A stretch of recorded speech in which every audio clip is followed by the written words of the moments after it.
ایران اسرائیل جنگ کا 7واں روز دونوں ممالک کے ایک دوسرے پر حملوں میں شدت، تل ابیب اور تہران میں زوردار دھماکوں کی آوازیں۔ ایران کے میزائل حملے تل ابیب دھماکوں سے گونج اٹھا، خیبر شکن میزائل بھی داغے گئے۔ اسرائیلی آئرن ڈوم میزائلوں کو روکنے میں پھر ناکام۔ تازہ میزائل حملوں سے اسرائیلی فوجی ٹھکانوں کو کامیابی سے نشانہ بنایا گیا۔ تہران کے قریب میزائل تیاری کی تنصیبات کو نشانہ بنانے کی اطلاعات۔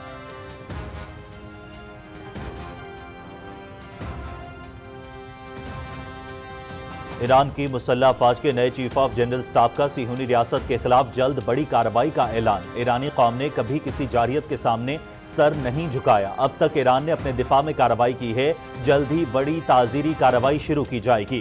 تل ابیب اور حیفا سے اسرائیلی فوراً نکل جائیں، میجر جنرل سید عبدالرحیم موسوی۔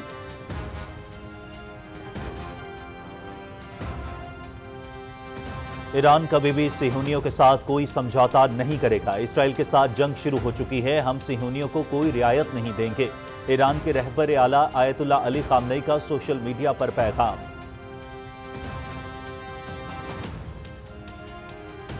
چین کا ایران اور اسرائیل کے درمیان جاری کشیدگی پر گہری تشویش کا اظہار۔ کسی ملک کی خود مختاری، سلامتی اور علاقائی سالمیت کی خلاف ورزی کی مخالفت کرتے ہیں۔ کشیدگی میں اضافہ کسی کے بھی مفاد میں نہیں۔ چین کشیدگی کے خاتمے اور مشرق وسطیٰ میں قیام امن کے لیے اپنا کردار ادا کرنے کو تیار ہے: صدر شی جن پنگ۔ روس کی اسرائیل کی جانب سے ایران پر جاری مسلسل جارحیت کی شدید مذمت۔ ایران پر اسرائیلی حملے غیر قانونی عمل قرار۔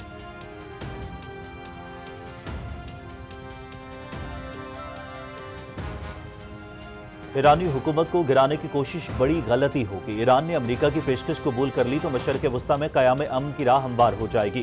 فرانسیسی صدر کی کینیڈا میں G7 اجلاس کے دوران صحافیوں سے گفتگو۔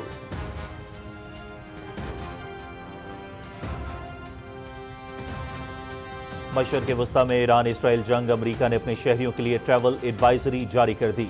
امریکی شہری ہر صورت میں ایران اور عراق کے سفر سے گریز کریں۔ مشرق وسطیٰ میں امریکی شہریوں کے تحفظ کے لیے مڈل ایسٹ ٹاسک فورس کی تشکیل۔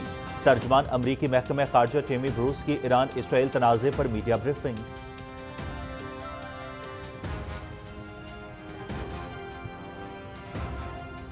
بی بی سی نے مودی اڈانی اسرائیل اتحاد کا پول کھول دیا۔ تہلکہ خیز ویڈیو سے بھارت اسرائیل اتحاد کے خفیہ معاشی رازوں سے پردہ فاش۔ حیفا بندرگاہ پر اڈانی گروپ کی 70% سرمایہ کاری۔ حیفا میں گوگل اور مائکروسافٹ جیسی ٹیک کمپنیوں کے دفاتر۔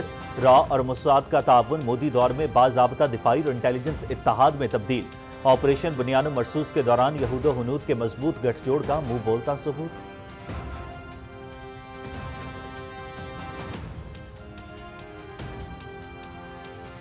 صدر آصف علی زرداری اور وزیر اعظم محمد شہباز شریف کی ملاقات۔ ملکی سیاسی اور معاشی صورتحال پر تبادلہ خیال۔ وزیر اعظم نے وفاقی بجٹ اور UAE کے دورے سے متعلق آگاہ کیا۔ بجٹ میں عام آدمی کی فلاح، محنت کش اور کم آمدنی والے طبقوں کی بہبود ترجیح۔ تنخواہ دار پینشنرز اور محنت کشوں کے مسائل کے حل کے لیے مؤثر اقدامات ضروری۔ روزگار کے مواقع پیدا کرنے اور سماجی تحفظ کی سکیموں کو توسیع دی جائے: صدر آصف علی زرداری۔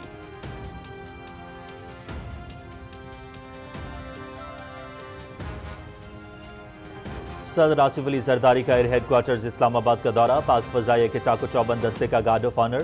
صدر مملکت کی پاک فضائیہ کے سربراہ ظہیر احمد بابر سدھو سے ملاقات۔ آپریشنل حکمت عملی، فورس سٹرکچر، مستقبل کے اہداف کے تناظر میں منصوبوں پر بریفنگ۔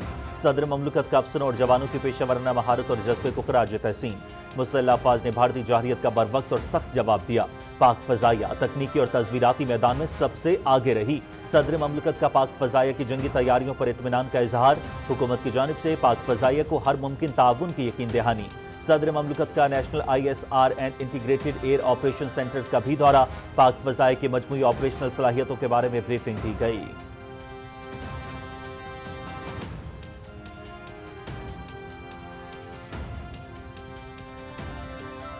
نائب وزیر اعظم محمد اسحاق ڈار اور برطانیہ کے وزیر خارجہ ڈیوڈ لیمی کا ٹیلی فونک رابطہ۔ علاقائی سلامتی کی تیزی سے بگڑتی صورتحال پر شدید تشویش کا اظہار۔ نائب وزیر اعظم نے ایران پر اسرائیل کے بلا جواز حملوں سے خطے کے امن و استحکام کو لاحق سنگین خطرات سے آگاہ کیا۔ دونوں رہنماؤں کا کشیدگی کم کرنے کی ضرورت پر زور۔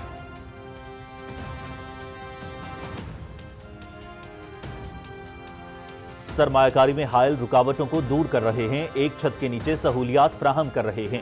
ریگولیٹری اصلاحات شفافیت اور پائیدار ترقی کے لیے ناگزیر ہیں۔ SIFC سرمایہ کاری میں اہم کردار ادا کر رہی ہے۔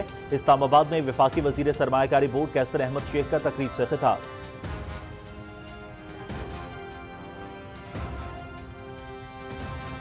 معاشی استحکام کی راہ پر SIFC کی کامیابیوں کے 2 سال مکمل۔ معدنی شعبے میں اربوں روپے کی سرمایہ کاری کے معاہدے، زرعی شعبے میں کارپوریٹ فارمنگ اور برآمدی اشیاء کی پیداواری صلاحیت میں اضافہ، گرین پاکستان انیشیٹو سے سمارٹ زراعت کا آغاز، صنعت، سیاحت اور نجکاری کے شعبوں میں نمایاں پیش رفت، توانائی اور قابل تجدید ذرائع میں اصلاحات، زیرو ٹالرنس پالیسی کا نفاذ، ذخیرہ اندوزی اور سمگلنگ کے خلاف سخت کارروائیاں۔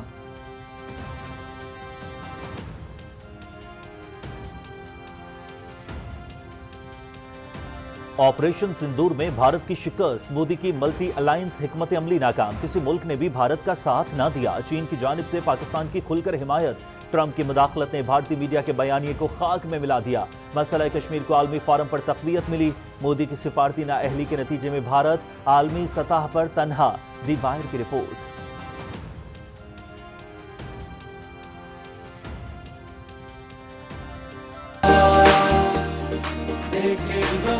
مارکہ حق میں افواج پاکستان کی عظیم فتح پر پرجوش نغمہ جاری، نغمے میں وطن سے محبت اور مسلح افواج کے اعتماد کی بھرپور ترجمانی۔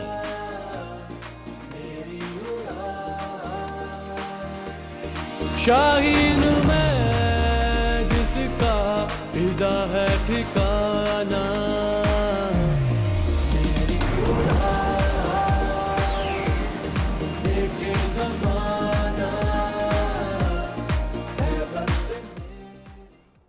اور خوراک کی تلاش میں نکلے فلسطینیوں پر اسرائیلی ٹینکوں کی گولہ باری، خان یونس میں مزید 70 سے زائد فلسطینی شہید، سینکڑوں زخمی، 3 ماہ سے جاری محاصرے کے باعث قحط کی سی صورتحال، اسرائیل خوراک کو بطور ہتھیار استعمال کر رہا ہے، اقوام متحدہ انسانی حقوق کمشنر کے امدادی مراکز پر حملوں کی تحقیقات کا مطالبہ۔